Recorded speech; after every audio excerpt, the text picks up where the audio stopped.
Ketika selesai sholat, Norman berdoa, "Ya Allah, mohon ampun, ampun ya Allah. Apa yang terjadi dengan Bu Rena?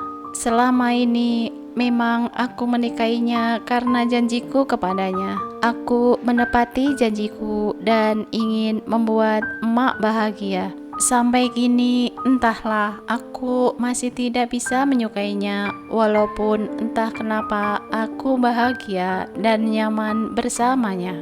Sejujurnya, dalam hati kecilku, aku masih menolak pernikahan ini. Sehingga karena rasa benciku, aku tidak ingin memiliki anak darinya. Lagi pula, aku masih muda dan belum siap menjadi seorang ayah. Apakah karena itu Bu Rena selalu keguguran? Apakah benar seperti itu? Oh ya Allah, aku mohon maaf. Aku telah membuat Bu Rena jadi stres. Aku gak mau Bu Rena jadi stres karena aku. Ya Allah, ampun. Hamba mohon ampun. Kini aku ikhlas atas takdir yang Engkau tetapkan untuk hamba. Aku akan berusaha untuk mencintainya setulus hatiku. Jika nanti Engkau percayakan kembali kehamilan untuk istriku, hamba akan menerimanya dengan hati yang lapang. Ya Allah, izinkanlah hamba dan berkahi langkah hamba dalam menapaki jalan bersama istri hamba. Amin, amin, ya robbal alamin. Sejak saat itu, panggilan Norman ke Rena berubah menjadi Neng. Ketika akan makan, nasi dan lawuh sudah berada di kamar. Norman membangunkan Rena. "Neng, Neng, bangun." Rena masih tidur. Norman menggoyang-goyangkan bahu Rena. "Neng, Neng, bangun." Sebelum mata Rena terbuka, ia mendengar sayup-sayup Norman memanggilnya Neng. Rena langsung membuka matanya. "Apa, A? Bangun, ayo makan." Norman membantu Rena bersandar di tembok. "Aa, tadi bilang apa?" Rena ingin memastikan pendengarannya. "Bangun, aku nyuruh bangun." Norman ngeles sambil tersenyum. Akhirnya mereka makan bersama. Malam harinya, ketika Rena sedang istirahat, datanglah anak SMP dan kelima temannya untuk les. Mereka datang setelah maghrib. Pintu masih ditutup. Mbak Ren, kita mau les." Rena yang di dalam kamar mengintip ke jendela kamar. Mereka datang. Batin Rena. Sebenarnya Rena malas memberikan privat. Saat itu ia pengen istirahat saja. "Aa, bilang ke mereka, aku lagi gak enak badan." Norman yang sedang santai mengobrol dengan Bu Marna melangkah ke pintu dan membukanya. "Kata Mbak Ren, hari ini lesnya libur." "Apa?" Salah satu anak bersuara kencang dengan matanya melotot dan mulutnya membentuk huruf 0 besar, dan kedua tangannya berada di samping wajahnya dengan jari merenggang. Norman yang tidak menyangka akan mendapatkan ekspresi seperti itu di depannya menjadi kaget. Astagfirullahaladzim. Semua teman-teman yang berada di belakangnya tertawa, dan Rena yang sedang mengintip pun tertawa cekikikan. Mereka akhirnya pulang, tidak jadi les. Malam berikutnya, keenam anak SMP tersebut datang les. Karena mereka sedang mengerjakan soal matematika yang Rena tugaskan, maka Rena masuk ke kamar. Ada siswa yang sudah selesai. Erin, anak tetangga, mendatangi Rena di kamar. Erin sudah biasa main ke rumah Rena. "Mbak, ini benar nggak?" Rena melihat buku dan memeriksanya. Iya benar. Dan ketika mengembalikan buku tulis ke Erin, tidak sengaja Erin melihat bekas infus di tangan Rena. "Loh Mbak, itu kenapa? Kok ada bekas suntikan? Mbak sakit ya?" Rena dengan cepat menarik tangannya dan menutupnya dengan selimut. Teman-teman Erin yang mendengar langsung menuju kamar.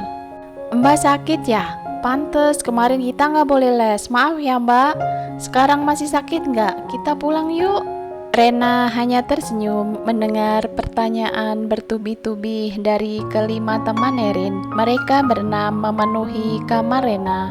Norman yang sedang duduk di depan komputer server menggeleng-gelengkan kepalanya. Iya, saya habis keguguran dan kemarin baru datang dari rumah sakit. Rin, jangan bilang ke mamanya ya jika saya sakit. Erin hanya mengangguk. Rena tidak ingin membuat ibu-ibu jadi heboh dengan keadaan Rena yang masuk rumah sakit karena keguguran.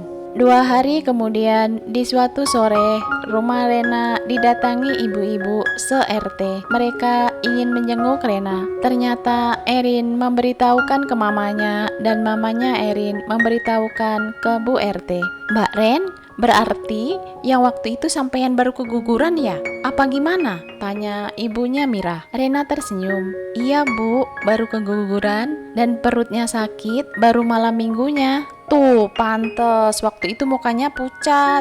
Rena malu karena berbohong saat itu. Kirain gak akan sakit Bu, dengan istirahat saja cukup. Mereka ibu-ibu mendengarkan Rena bercerita tentang kegugurannya. Dan tak berapa lama kemudian ibu-ibu pun pamit pulang. Neng, sini, duduk di sini. Norman menggandeng tangan Rena, mengajak Rena duduk di samping server. Ada 2 kursi dan Norman sudah menyediakan kursi di sampingnya. Rena yang dengan jelas mendengar Norman memanggilnya Neng hanya diam saja. Sebenarnya Rena bingung. Rena mengikuti ajakan Norman dan menjelajah internet bareng Norman. Aa kok memanggilku Neng, tapi aku seneng sih. Biarin aja deh, aku gak usah tanya ke dia kenapa memanggilku Neng. Takut dia jadi gimana gitu, batin Rena dengan senang. Hari-hari berlalu, Rena pergi ke rumah sakit untuk kontrol. Bu, ini sudah bagus, tapi karena ibu 2 kali keguguran, saya sarankan ibu melakukan tes lab. Dokter memberi penjelasan. Maksudnya dok, begini Bu, ibu harus tes ke laboratorium supaya kita tahu apa penyebab ibu keguguran. Ditakutkan ibu terkena virus toksoplasma. Jika seperti itu, ibu akan selalu keguguran dan susah untuk hamil, punya anak. Dokter melanjutkan penjelasannya. Dengan tes tersebut, maka kita akan mengetahui sejak dini apa penyebab kegugurannya. Jika memang terkena virus tersebut, maka harus secepatnya segera diobati. Rena dan Norman manggut-manggut. Terus saya tesnya sekarang dok. Rena antusias ingin tahu penyebab kegugurannya. Di sini belum ada labnya Bu. Silakan datang ke laboratorium di Cibubur dekat Plaza Cibubur. Iya dok, labnya dekat dengan rumah, jawab Norman. Sedang Rena diam membayangkan lokasi laboratoriumnya. Oh iya ya, rumahnya Cikias ya.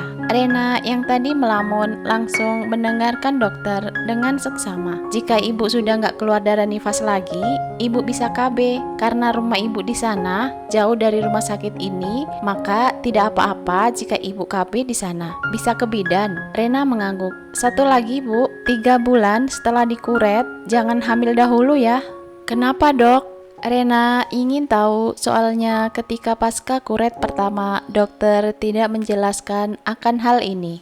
Novel Islami romantis Kala Cinta Itu Hadir bersambung ke bab selanjutnya.